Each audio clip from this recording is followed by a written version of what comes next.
mercantil. También es importante, y creo que ha quedado probado, y esto sí merece un punto que voy a desarrollar posteriormente, que solo, exclusivamente, se ha cobrado los sellos y los servicios prestados, no el total enviado. El total enviado, tanto la inspección de Hacienda que en su momento sufren estas sociedades, como las manifestaciones del señor Américo, dicen, hay un total enviado que es el 100% de los sellos que entran. Y a partir de ahí construyen una serie de razonamientos que, como voy a explicar, no se sostienen en sí y no obedecen a la regla de la sana crítica, porque mi cliente y sus sociedades, en las facturas, porque cuando queremos las facturas valen y cuando no queremos son papel mojado, en las facturas se dice, por ejemplo, en una de ellas, que me referiré más adelante, 98.000 sellos. Y en el albarán de aduanas se habla de 350.000. Sí, se habla de 350.000 porque se envían 350.000. Pero solamente se incorporan 98.000, porque ese es el trabajo. Queremos apuntar que todos los pagos, todos los cobros se han hecho por banco. Que al momento actual, poco después de la intervención y de los bloqueos de fondos, se han liquidado proveedores, se han liquidado indemnizaciones a empleados, se ha liquidado el inmovilizado, se han pagado préstamos, vehículos, se ha dispuesto al momento de más de 1 millón de euros en cuentas bancarias. Las tres sociedades tenían, a la fecha de la calificación provisional, 1.024.000 euros. Esos documentos constan en nuestro escrito de calificación provisional y en nuestro escrito de solicitud de bloqueo de 19 de marzo de 2008. Esto respecto a las sociedades, creo que son hechos probados, que no se puede llegar a otras conclusiones. Y respecto de don Ángel Tejero. Don Ángel Tejero tiene, como todos los tenemos, muchos defectos. Y tiene algunas virtudes, entre ellas es que es una persona honesta. Su pasado religioso y su proximidad a Jesús Fernández de Prada ha sido utilizado aquí como un elemento más para poner, hombre, nos ponen en el foco de la luz, porque son de la misma orden religiosa.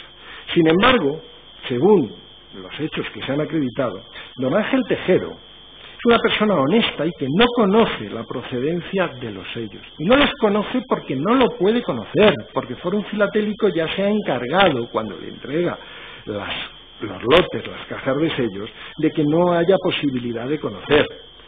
No sabe de quién provienen los envíos que recibe de Fórum, ni puede conocerlos.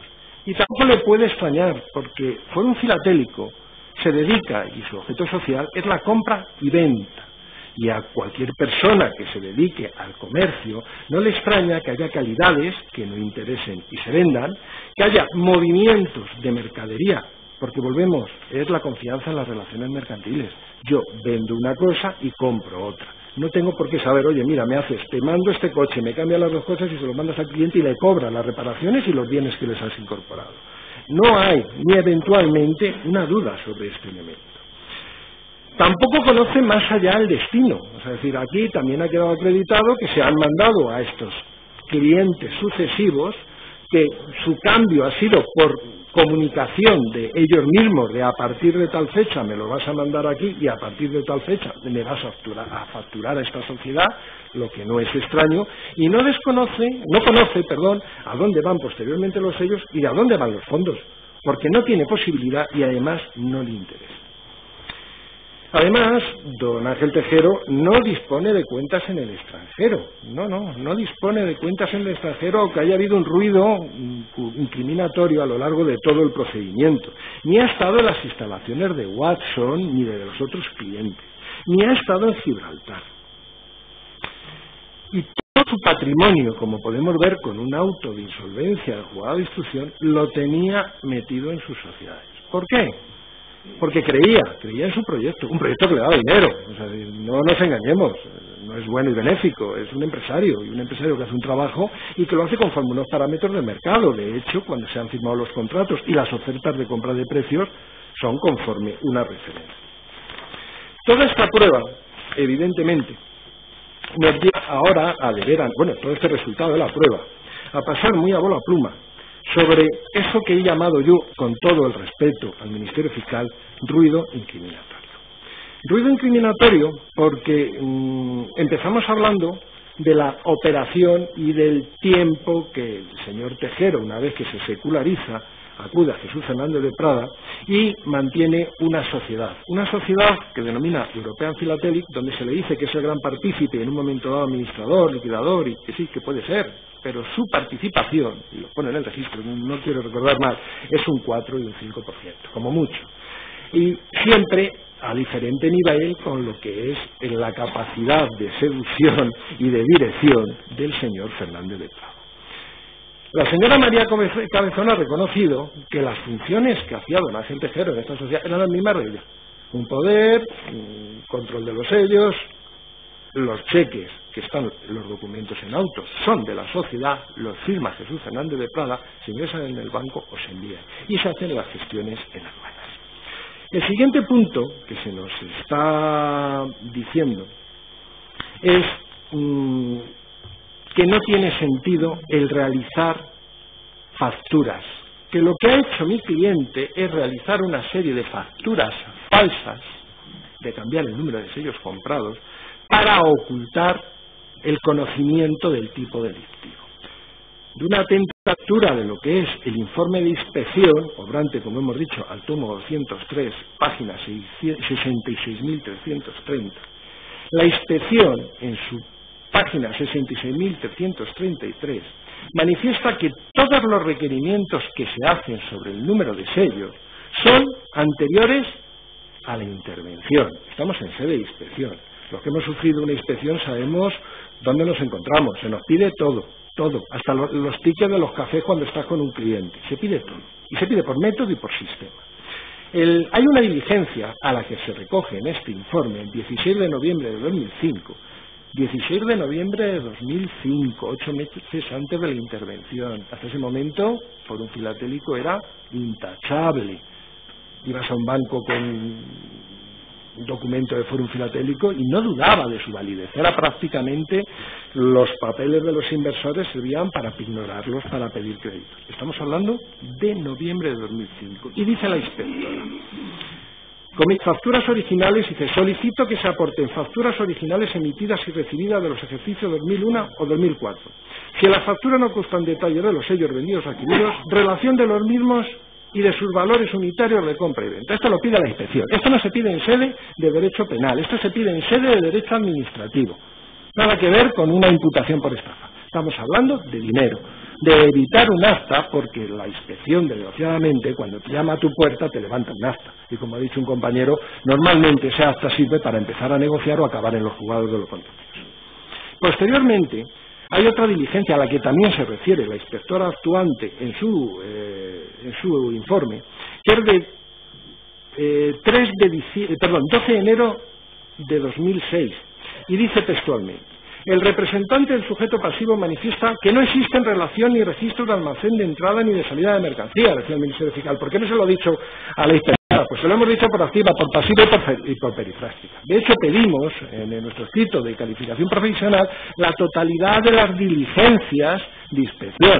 Se nos negó el tribunal. Realmente tampoco parece que tengan más valor. Nos hubiera gustado disponer de ellas para poder ilustrar que es constante la manifestación de la representación de las sociedades y no las tenemos. Aún así dice: igualmente manifiesta que no llevan relaciones de mercancías adjuntas con tal desglose, sino tan solo expresaban el número total de unidades de sellos vendidos. Se solicita, se complete la relación de mercancía comprada con el desglose de años completos, series y hojas bloques por países, y si no fuera posible se haga un resumen de la disposición de dicho desglose. O sea, las facturas, como ha mantenido don Ángel Tejero, no es algo que se estén haciendo para ocultar no sé qué cosas. No, mire usted, nos están requiriendo, porque el acta de inspección ahí está. Es curioso, la inspección, pues mire usted, hay que reconocer, lo hemos visto aquí, funcionan y funcionan bien, y conocen su trabajo. Y la inspección acuden a aduanas. En la página 7 del informe, en el folio 66.337 de los autos, dice: acuden a aduanas a los expedientes de exportación y allí obtienen la relación y el número de sellos. Bien, pues ya tenemos la primera prueba. Nosotros no facturamos lo que enviamos, facturamos lo que hacemos y colocamos, lo que reponemos. Dice, en la página 10 del mismo informe, la inspección afirma el conocimiento del número de sellos vendidos a Watson depende de que haya aparecido el expediente de exportación. Esto también es curioso, porque al señor Américo le recuerdo perfectamente que le hablé de que si no era cierto que se enviaban más sellos que los que realmente se facturaban. Y me dijo que es que estos documentos se habían hecho a posteriori. Esto justifica que no se han hecho a posteriori. La inspección es de 2001 a 2004 y estos expedientes estaban en aduanas. No se han creado ningún documento a posteriori. Y los cálculos que se están realizando a partir de la inspección es sobre la estimación de unidades enviadas y no de las efectivamente facturadas. Aquí llegamos a que en la página 24 del informe dice, el precio de DBZ teórico de compra acoge un resultado disparatado. Según sus propios cálculos aplicados a la factura 14-2002 de Creative, valorada conforme al precio de DBZ, arroja que estos sellos necesariamente valdrían sin margen de venta 1.522.352,05 euros. Sin embargo, el precio de factura es 301.142. Insistimos, mire, hemos dicho, puede que la formación de don Ángel Tejero no sea la adecuada para llevar una empresa, pero la realidad de lo que consta, el sustrato final, puede que nos encontremos en un ilícito administrativo. Claro que la llevanza, me hubiera encantado llevar una llevanza de libros, pero no la llevo, no se la puedo aportar al tribunal. Pero tengo prueba suficiente de que no se ha engañado al tribunal, que se estaban enviando todos los sellos que se recibían y solo se reponían una parte de esos sellos. Continúe en la misma página 27 del informe, que es el folio de los autos 66.357, dice, referido a las tres sociedades de los años 2002 y 2003, el importe facturado por las compañías ha sido de 11.818.000 euros, pero los sellos escritos en los albaranes evaluados al precio de oferta pública de estas compañías arroja un precio total de 49 millones, con una diferencia de 37 millones. Bien. Estamos viendo lo absurdo de este procedimiento. Y este procedimiento puede valer para la inspección, porque el cambio de planteamiento no es lo mismo en sede administrativa, donde la inspección va pro administración, y dame la vuelta al tema, que cuando llegamos a la sede penal. La sede penal es diferente. El principio que tiene que regir es de acreditar lo que se afirma. Y lo único que afirman es que su planteamiento es inviable. Me lo reconoce el señor Américo. Sí, es absurdo, pero bueno, es absurdo. Pues hombre, si eres un perito y un planteamiento te resulta que es absurdo, tendrás que buscar si es compatible. La pregunta de esta defensa, ¿era compatible con lo que usted encuentra? Y no, mire usted, aquí hay los vendedores y los sellos son regalados. No, mire, eso deja en un estado de curiosa validez, cuando menos, o de indeterminada validez, a efectos de una condena penal, los informes de Hacienda. Podría seguir, les he dicho y no quiero ir al tribunal, que hay miles de elementos que acreditan y justifican este planteamiento. Muy someramente, quiero pasar a... Ya hemos hablado del informe de los actuarios de inspección. De estas fuentes beben los peritos que han depuesto aquí. Peritos que hago extensivo mi reconocimiento, un trabajo ímprobo y un trabajo realmente admirable, pero un trabajo equivocado para la finalidad de un pleito penal. Entre otras cosas, está equivocado para la finalidad de este pleito penal, porque a ellos lo que se les pide no es la inculpación, se les pide que calculen los perjuicios. ¿Y cómo se calculan los perjuicios? Pues hombre, con las cuentas del Gran Capitán. ¿Y cómo se hacen las cuentas del Gran Capitán? Pues miren ustedes.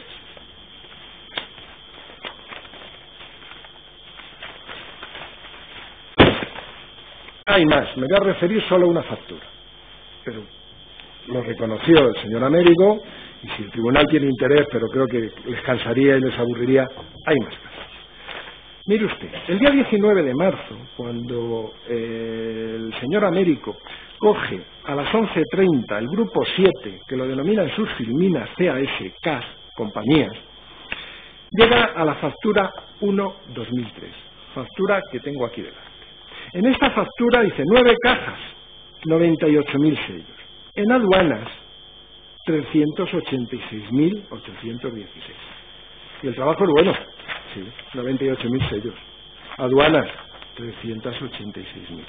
Con estos elementos nos dice Esto no tiene mucho sentido. El negocio es inviable.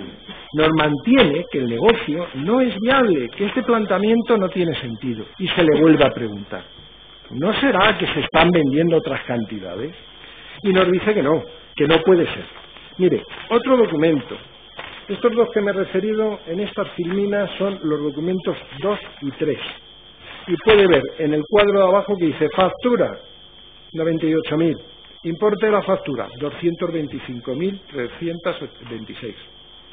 Valor de factura, y se acude a aduanas. Importe, 225.326. Precio medio factura, 2.30. Precio medio real, 0.58. Evidentemente no se están cobrando los sellos que compramos, porque tampoco ha sabido decirme el señor Américo dónde van los sellos que se compran, porque es cierto que se compran, y se reponen y se utilizan. Mire, en este extremo solamente apuntarles la página 17 del mismo informe. Aquí hace una relación total donde dice el coste al precio, lo que se ha enviado conforme a aduanas, al precio de la oferta de EBZ, costaría 17 millones. Pero el precio que se ha facturado son 6.700.000. Y esto supone el 38,16. Supone el tanto por ciento de sellos defectuosos más el incremento que se está utilizando. Sentado lo anterior, creo que esa posibilidad de amparar el tipo penal, el doble dolo a que se han referido, y no voy a aburrir al tribunal que conoce más derecho que yo, estoy seguro, no se puede amparar con este informe, porque este informe no obedece a la realidad. Es un informe que sirve para lo que ha servido, para lo que se le ha pedido. Valore usted. Pero respecto a nuestra intervención, tiene errores de bulto. Tiene errores que no permiten una condena penal. Por eso pido la absolución. Y hay dos puntos que no puedo acabar, y estoy terminando ahora mismo. No puedo acabar este informe sin referirme a ellos. Uno es la operación de O'Brien. La operación de O'Brien, manidísima. Aquí ya creo que todos sabemos lo que era la operación de O'Brien, que la propia inspección nos dice que es una operación única. Es decir, esto no refleja una habitualidad. Es una operación que se da una única vez. Esta operación tiene un motivo, que es vender estos de sellos no acogidos al régimen especial de IVA. Y me llama la atención que uno de los peritos, a pregunta del ilustre compañero Fernando Izpuru, le dice, oiga, ¿y esto cuál es el motivo? Y muy indignado decía, pues no se me ocurre, todo el mundo quiere operar en la UE y nadie quiere operar en la UE. Bueno, pues con una brevísima lectura de la documentación, abundante, breve es leer, lo difícil, y se lo digo, es encontrarlo, largo y tedioso. Mire, los contratos que firman las compañías Rangel Tejero se encuentran en registro Julián Camarillo, caja 5, bloque 7, los PDFs 4 a 14. Hay dos contratos, uno firmado por Atrio y otro firmado por Creative. Dos contratos. Si pasamos a la parte de pacto, que es la que nos ocupa, tienen 6 pactos.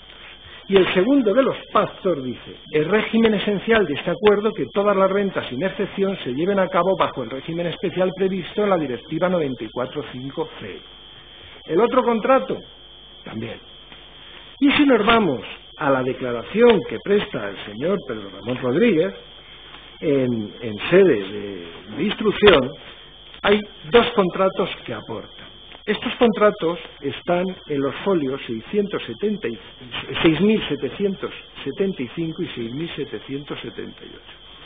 Tomen nota porque es importante. Esto es exculpatorio de esta operación y deja todo el desarrollo que se ha hecho aquí, que no soporta las reglas de la sana crítica, como se dice en derecho. Mira, el primero de los contratos, documento 1, está firmado por Marcel Stenhouse. Marcel Stenhouse firma este contrato en nombre y representación de la sociedad Porcelgelhander Krimper, de nacionalidad holandesa. Pasamos a la segunda página y el punto segundo se dice: es condición esencial de este acuerdo que todas las ventas sin excepción se lleven a cabo bajo el régimen especial previsto en la Directiva 94.5, igual que el de ACTA. Pero curiosamente, el segundo de los contratos también lo firma el señor Marcel Stenhouse. pero lo firma el nombre y representación de Sunflower Philatelic AG, de nacionalidad suiza.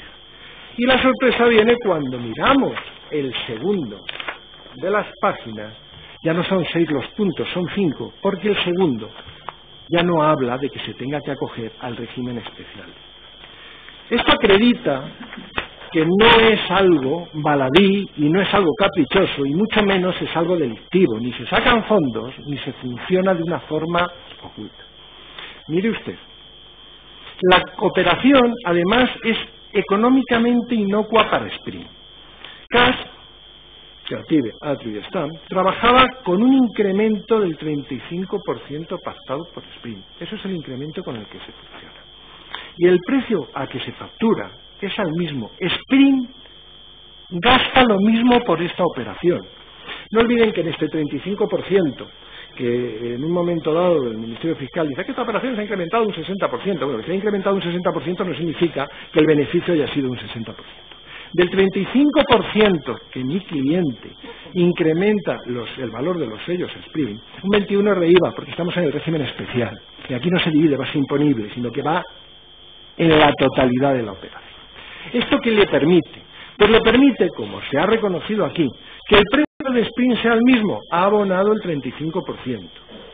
Y le da la facultad de que un stock que tiene suyo propio, no son sellos de Forum, son sellos suyos propios, porque esta operación, no olvidemos que se está haciendo en el 2005.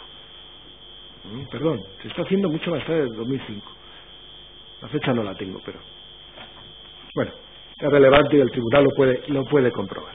Esta operación que se está realizando, lo que hace mi cliente es: ¿cómo puedo venderte unos sellos que no me compran?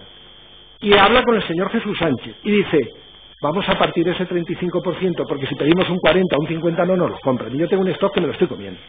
Mercantil puro, lícito, sin ninguna duda de la claridad con que se hace. Y uno se queda con el 20 y el otro con el 15, con lo cual mi cliente con el 15 sigue ganando prácticamente lo mismo. Económicamente es inocua la operación. Respecto a la calidad de los sellos, pues según han manifestado aquí tanto Belén como Gema, dice: se reconoce que llegó en perfectas condiciones y se revisó. Luego sí ha faltado una serie, cosas que no es de extrañar, se mandó la serie y resuelto. Y luego se nos dice también que aquí hay una circulación de Ucrania, el señor Vitse. Pues mire, de Ucrania, del señor Vitse y de todos estos, mi cliente y yo mismo sabemos más que lo que hemos oído en esta sala. No sabemos por qué se ha pagado por Ucrania. Sabemos dónde estaba la mercancía y por qué. Porque la operación sí se hace a nuestra instancia y no lo negamos. Pero bueno, luego como lo hayan pagado, eso no podemos saberlo, ni lo conocemos ni le decimos dónde tiene que pagarlo. Que le decimos: oye, te va a llegar esto por un transitario que me está pidiendo la persona que tiene la empresa que te lo va a enviar.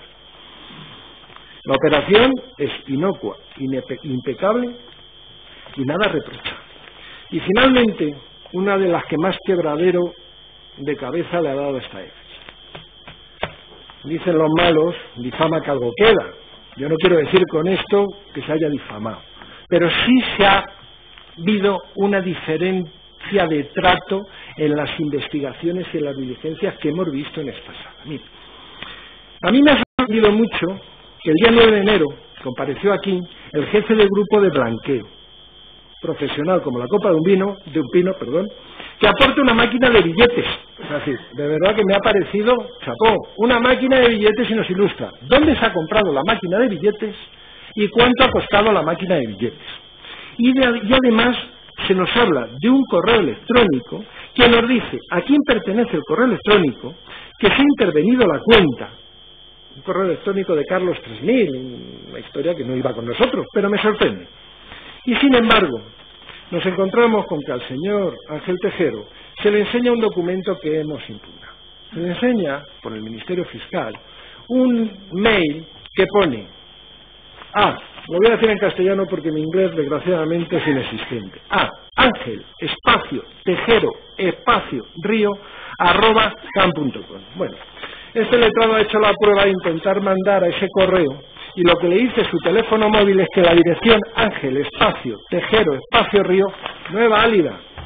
No hace falta notorio, no, quizás me haya equivocado, me haya pedido un informe pericial, informático. No, es que no es válida. Sus señorías lo pueden comprobar. se da el intro y te dice, esto no se puede mandar. Lo probé de la misma forma con el Outlook y me dice lo mismo. Me dice, no se puede enviar este correo electrónico. Introduce al menos la dirección de correo electrónico de un destinatario. Con este documento se nos está diciendo que hay una serie de pagos de una sociedad cuyos fiduciarios han sido llamados a este procedimiento y que se sientan aquí y que a preguntas de las partes han reconocido que no conocen a Ángel Tejero, que no tienen ningún conocimiento. Ángel Tejero ha dicho tampoco que los conoce, que no sabe quién es el despacho INSAR, que no ha pagado los gastos que se anuncian. O sea, ya tenemos que este correo no le ha llegado a mi cliente. Y no ha pagado los gastos. Alguien ha dicho que se han pagado. Pues me alegro mucho porque los haya pagado, pero ni nos los han reclamado, ni consta que los han reclamado, ni que los hubieran compensado. Desconozco por qué aparece este correo aquí. Pero llegar a estas conclusiones son, cuando menos, aventuradas. Aventuradas porque al nivel de investigación que nos ha demostrado el jefe de grupo de blanqueo de capitales, ese pagos y esa sociedad están vinculadas a una cuenta corriente en Suiza. En esa cuenta corriente no se han hecho diligencias, o si se han hecho, no se dice que mi cliente esté, porque mi cliente ni ha hecho ingresos, ni ha dispuesto de esos saldos, ni ha figurado en las firmas de los bancos. Una diligencia con la misma diligencia que ha tenido la unidad de blanqueo. Aquí no se ha hecho. Solamente se le vincula con un nombre que aparece en un mail que no es viable. Mire, es imposible afirmar la vinculación que hace la acusación. Yo entiendo que el Ministerio Fiscal tenga que acusar. Hay un elemento y hay un indicio. Pero no hay prueba suficiente para sostener la relación de mi cliente con esta sociedad, con estos pagos y con todos estos flujos económicos. Y acabo, señores. Creo que todos ya tenemos hambre y que poco más puedo ilustrar. Puedo abundar, pero lo que puedo ilustrar, ilustrado está. Por todo ello, insisto en una sentencia absolutoria. Una sentencia absolutoria porque carece la práctica de la prueba de posibilidad inculpatoria. Porque una condena supondría vulnerar el principio de presunción de inocencia. Hay muchas dudas de las afirmaciones que se realizan. Podemos hablar ya de la calificación respecto de la complicidad, del doble dolo, de la conciencia de antijuridicidad. Creo que mis compañeros han abundado en la materia, que huelga abundar en esto, y como dicen en el final del Halcón Maltés, una despedida rápida es la mejor. Así que agradezco al tribunal la atención prestada y muchas gracias. Muchas gracias, señor letrado. En defensa del acusado, Abelardo Elena Fernández, tiene la palabra para informe el letrado señor Puerta Herrero. Con la venia, señorías. Quisiera comenzar solicitando la libre absolución de mi representado con todos los pronunciamientos favorables, pues entiende humildemente este letrado que después de la ingente prueba practicada en la causa no ha quedado acreditado los hechos que se le imputan. Entiendo sinceramente que está aquí sentado por la mera circunstancia de ser socio administrador de 3 sociedades cuya gestión y administración nunca llevó a efecto, y también en cierto modo por ser sobrino político del señor Fernández de Prada. Recordemos, señorías, que la cita del Ministerio Fiscal en su escrito de acusación respecto de mi defendido se ciñó a una escueta alusión precisamente al carácter de socio de administrador de estas entidades. Y digo, no hacía ninguna concreta imputación de hechos. Quizás, y creo que es así, porque no tenía, ni sigue existiendo, ninguna prueba de cargo que pueda existir contra él. Quizás el Ministerio Público tenía la esperanza de que a lo largo de las sesiones del juicio fueran apareciendo pues testimonios más que documentos, porque realmente aquí no es que este letrado pueda basarse en defender tal o cual documento, precisamente porque no existen. Pero ni los documentos ni los testimonios contra el señor Elena han aparecido a lo largo de estas 50 y tantas sesiones.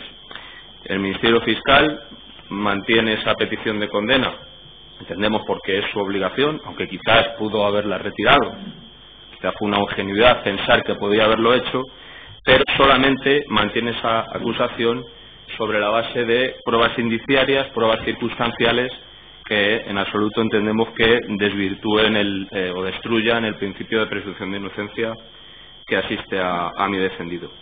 Sí me gustaría llamar la atención de la sala y recordarle a sus señorías que el señor Elena ha sido siempre, es y creo que seguirá siendo un absoluto desconocedor del mundo filatélico, alguien completamente al mundo del sello, ajeno a él, que antes de venir a Madrid tenía y se dedicaba a la ganadería en un pueblo, en su pueblo de Zamora, y que si vino a Madrid fue única y exclusivamente no por capricho de él o por querer introducirse en este mundo, sino simplemente porque su esposa, pues le instó a hacerlo por aquello de dotar a sus hijos de unas mejores posibilidades educativas y de futuro que las que podían tener allí.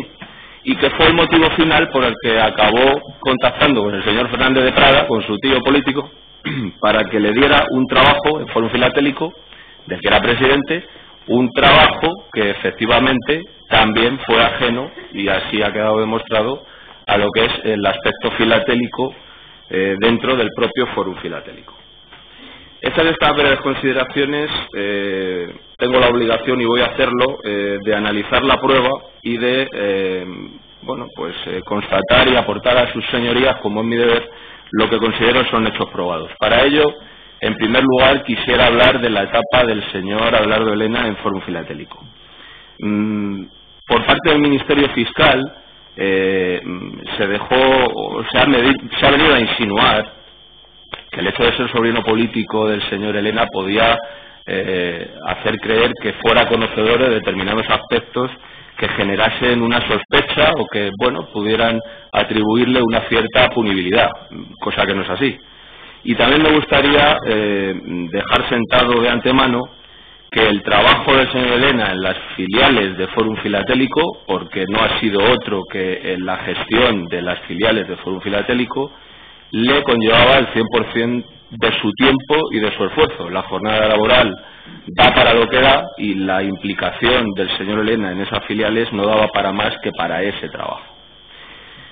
Dicho esto, son hechos probados y así creo que se ha de concluir que el trabajo del señor Elena en Fórum Filatélico fue siempre ajeno, como digo, al área filatélica, jamás intervino en ella, jamás tomó decisión alguna en ese ámbito. No existe testimonio ni documento que lo pueda probar. Trabajó como empleado de Fórum Filatélico con una nómina hasta el momento de su intervención. A pregunta del propio Ministerio Fiscal, tampoco cobró nunca honorarios ni dividendos de dicha entidad, sí una nómina. Explicó el porqué. Que su labor se limitó allí siempre a la gestión de las filiales, dedicadas, como digo, todas ellas a algo que nada tienen, o actividades que nada tenían que ver con la filatelia, la piscifactoría, la ropa, la cosmética, que llevó el 100% personalmente es la gestión de esas filiales, hasta 8 filiales, señorías, se relató cronológicamente a exhaustivas preguntas del Ministerio Público a qué se dedicaba y qué cargo tuvo en cada una de ellas, y que no tenía nunca despacho, o que no tuvo nunca despacho en Fórum Filatélico, y que su puesto de trabajo se encontraba allá en aquella de las filiales en la que en cada momento estuviera, que reportaba a un comité de Fórum Filatélico de directivos que eran quienes decidían los designios de esas filiales, y en ese sentido la propia declaración del que fue director general de la entidad, el señor Pacheco, corroboraba no solo que era así, sino que el trabajo del señor Elena en esas filiales fue excelente y que se le ponía allí donde se le requería.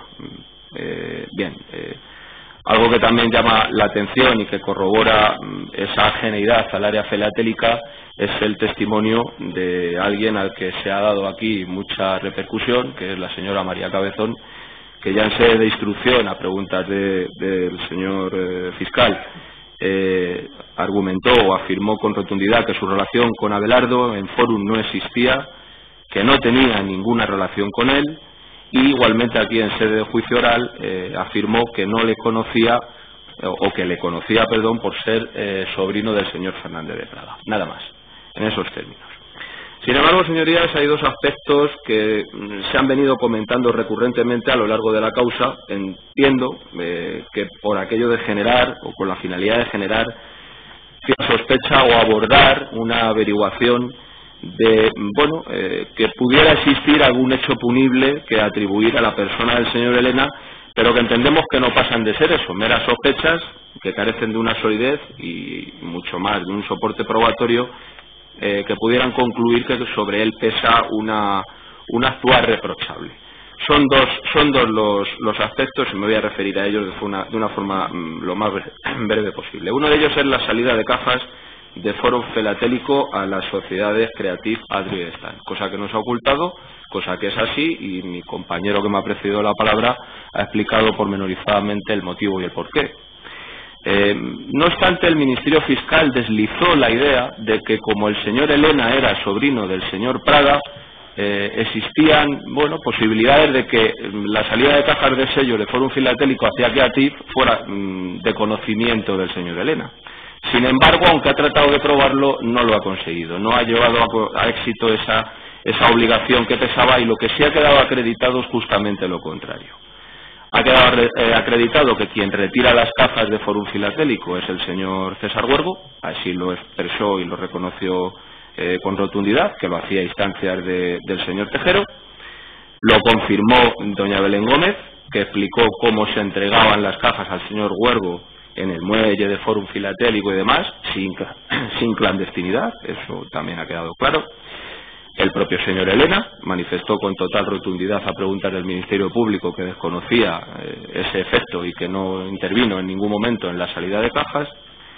El propio señor Tejero confirmó que quien se encargaba de ello era el señor César Huergo, e incluso el señor Briones reconoció a preguntas de este letrado que no vio físicamente a Abelardo retirar cajas del Fórum Filatélico, no solo porque, como es normal, el señor Briones no estaba en el muelle de carga para entregar esas cajas, sino porque tampoco sabía quién venía a recogerlas.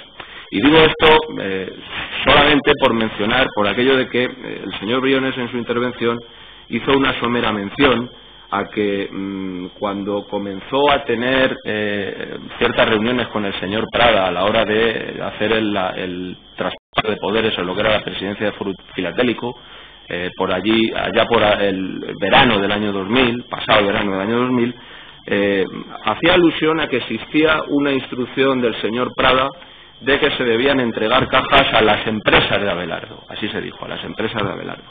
Bueno, la cuestión que resulta evidentemente imposible, porque si tenemos en cuenta que Abelardo se incorpora a la sociedad Creative en mayo del año 2001 y que en el momento en el que el señor Prada cesa en la presidencia de Fórum Filatélico, que es a primeros del año 2001, la única sociedad que había por aquel entonces constituida era Creative. Ni siquiera existían las otras dos, con lo cual difícilmente podemos hablar de empresas en plural de Abelardo, sino que en todo caso a quien se debió de referir el señor Briones, así lo entiende honestamente este letrado, es a las empresas, pero del señor Tejero, que era quien era del círculo íntimo del señor Fernández de Prada, y a quien ya con la sociedad Creative constituida en el año 97, pues evidentemente le tenía encomendada o le tenía instruida la labor de obtener determinadas cajas de Fórum Filatélico, precisamente para llevar a efecto el control de calidad del que tanto se habla. Todo esto sitúa, como decimos, al señor Elena totalmente al margen de cualquier decisión y conocimiento que pudiera tener en lo tocante a la salida de cajas de la entidad Fórum Filatélico. Y otro aspecto que se ha manejado, voy a tocarlo muy tangencialmente porque ni tan siquiera considero que sea un pilar acusatorio respecto de mi defendido, es la vinculación o la participación que tuvo en la sociedad Jesús Fernández Prada Sociedad Limitada.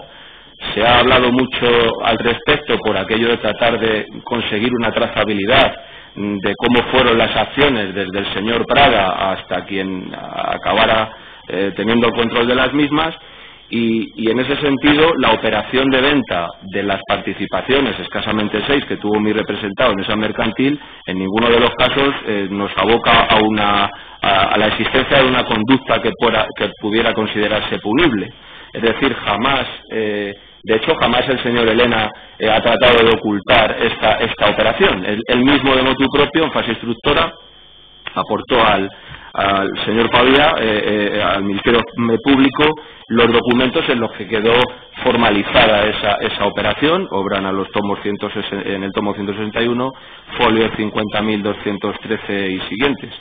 En este sentido, consigo que queda acreditado, y así es, primero, que esa mercantil no fue constituida a instancias del señor Elena, sino a instancias del señor Prada y la aquiescencia y el beneplácito del señor Briones, por aquello de tener controlado las acciones que allí quedaban depositadas al constituirse esa sociedad, y que la mera participación del señor Elena se debió a una exigencia de su tío, que el señor Briones consideró adecuada, por aquello no solo de que el señor Prada, por aquellas fechas, estaba ya en un muy deteriorado estado de salud, sino por aquello de que el señor Elena, en la medida en que fuera el caso, pudiera poner algo de mesura en las poco fluidas relaciones que ya se ha visto que existían entre el señor Prada y el señor Briones en lo tocante a cuál era el destino final de las acciones del primero Fórum Filatélico. Por eso digo que mi defendido no es quien pergeña la idea de construir la sociedad, no la concibe ni mucho menos como algo con lo que lucrarse, tal es así que puso como condición o advirtió que si bien no se negaba a cumplir ese favor que su tío le pedía, ese deber de lealtad que tenía para con él, lo que no iba a hacer era desembolsar su dinero, y por eso Fórum Filatélico le financió esa operación. Operación que, una vez que esas participaciones fueron vendidas, el señor Elena procedió, como no era de otra manera, a devolver íntegramente a Fórum Filatélico. De hecho, la exigua participación o periodo de tiempo en el que el señor Elena estuvo en esa sociedad, 48 días, si contar que la sociedad se constituye en diciembre, el 4 de diciembre del año 2000, y sus participaciones las vende el 21 de enero de 2001, en ese exiguo periodo, digo, ni tomó decisión, ni tuvo que hacer intervención ninguna, porque no hubo ocasión para hacerlo. Y a lo único que se limitó el señor Elena fue a vender las 6 participaciones en el momento en el que su tío se lo indicó y a quien su tío se lo indicó.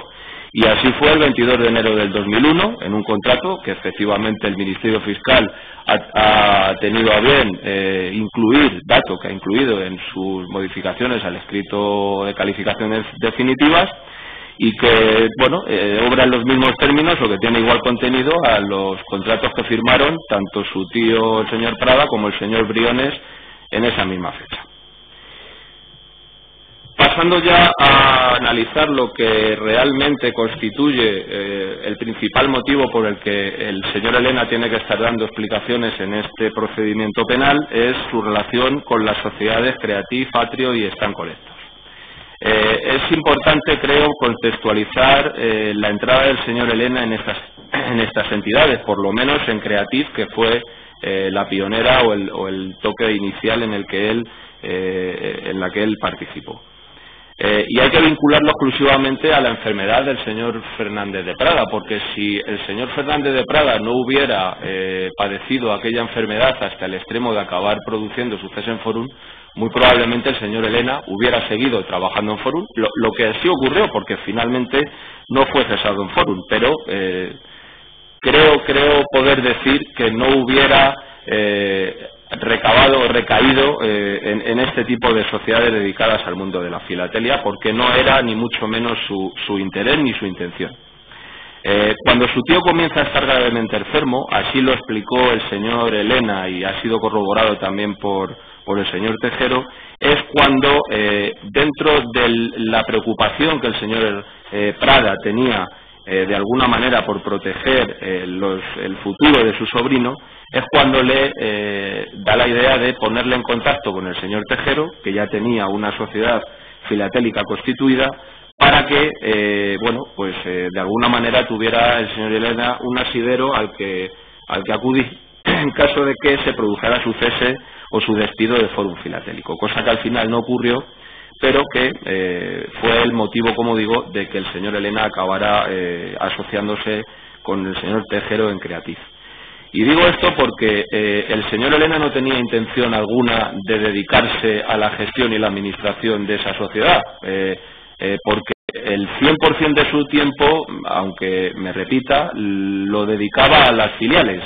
Es decir, él mismo, el señor Elena, explicó a preguntas del Ministerio Público, y así lo respondió, que su intención era únicamente incorporarse al capital de la sociedad, pero en ningún caso administrarla, y que fue nombrado administrador solidario no sin antes hacer una consulta a la asesoría que se encargaba de la gestión y cuentas de la sociedad Creative, sino además hacerlo con el carácter de solidario, precisamente para permitir y para facilitar que su socio, el señor Tejero, que era y quien continuó siendo el gestor íntegro y personal exclusivo de las sociedades, pudiera seguir haciéndolo.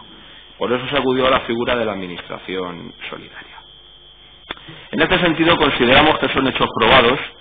Primero, que su vida profesional en lo tocante a estas sociedades era ajena a las mismas, era externa, porque se dedicaba, como digo, al tiempo en Forum filiales al 100%, que desde el año 2001, a finales del 2004, la sede de Creative, Atrio y Stan, ya constituidas, que estaban en Bretón de los Herreros, el señor Elena no acudía, ni tan siquiera tenía despacho en ellas. Así lo ha corroborado no solo el señor Tejero, sino la propia secretaria del mismo, doña Isol de Mauns, quien aquí dijo categóricamente que quien tenían despacho allí eran el señor Ángel Tejero y el señor César Huergo, que desde finales del 2004 a primeros del 2005, ya en lo que fue la sede de Pozuelo de ambas sociedades, acudía de vez en cuando, y lo hizo y lo explicó el señor Tejero con bastante claridad, porque solicitó la intervención del señor Elena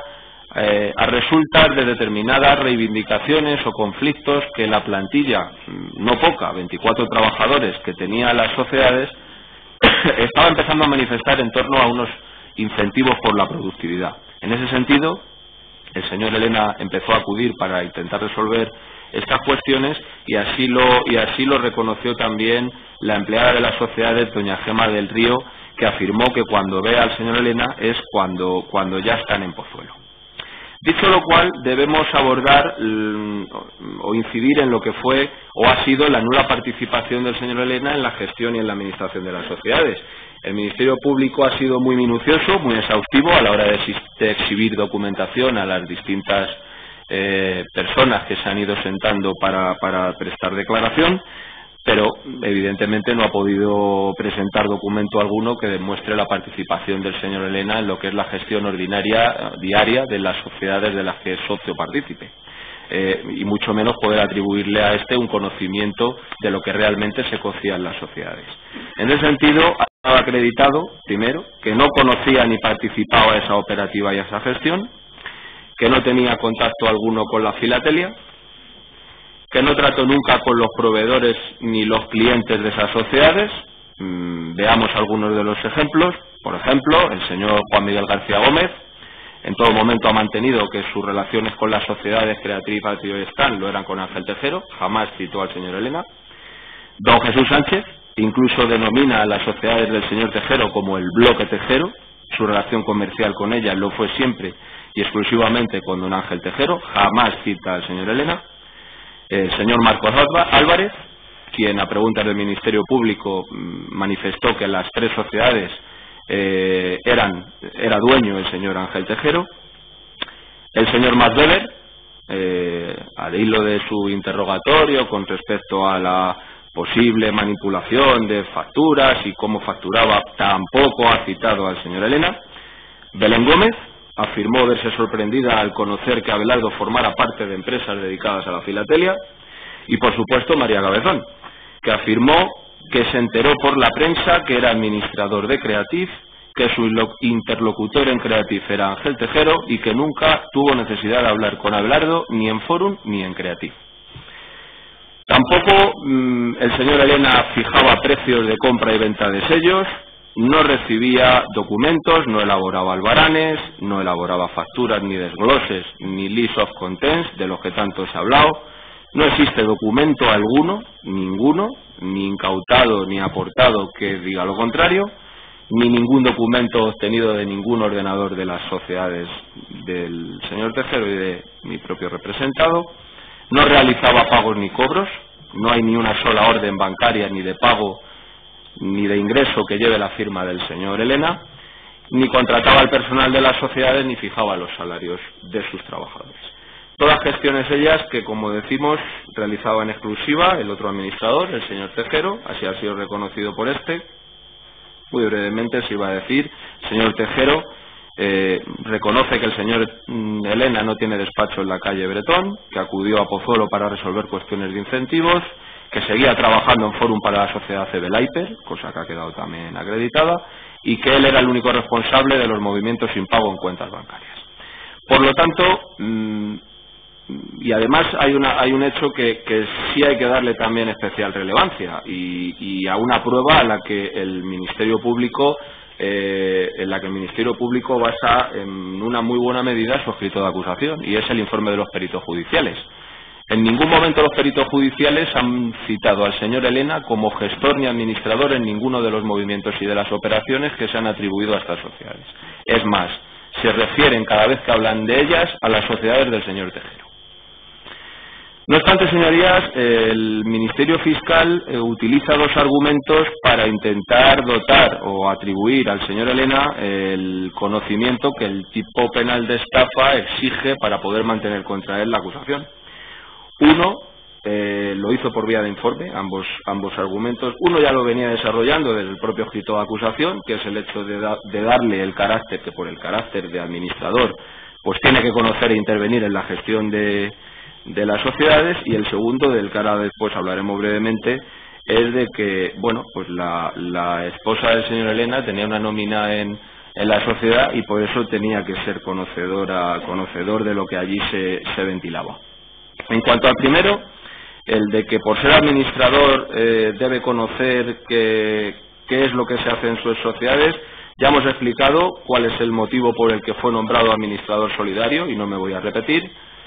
Un cargo de representación que jamás ejerció y además entendemos que es un argumento que carecería de peso por el mero hecho, como sus señorías saben y jurisprudencia ya ha sido citada por mi ilustre compañero en la defensa del señor López Gilarte y alguna sentencia que este letrado ha encontrado también al efecto, entre ellas una del Tribunal Supremo, la 1212/2003, el ser titular de participaciones sociales o un cargo de representación no puede ser considerado un indicio racional de criminalidad, es necesario para eludir la culpa colectiva, el responsabilizar de un delito a alguien es necesario acreditar la real y efectiva participación en los hechos y la culpabilidad en relación con los mismos, cosa que aquí, como decimos, no ocurre y por ello el mero cargo de administrador de las sociedades no puede implicar el hecho en sí de tener un conocimiento de lo que allí ocurre.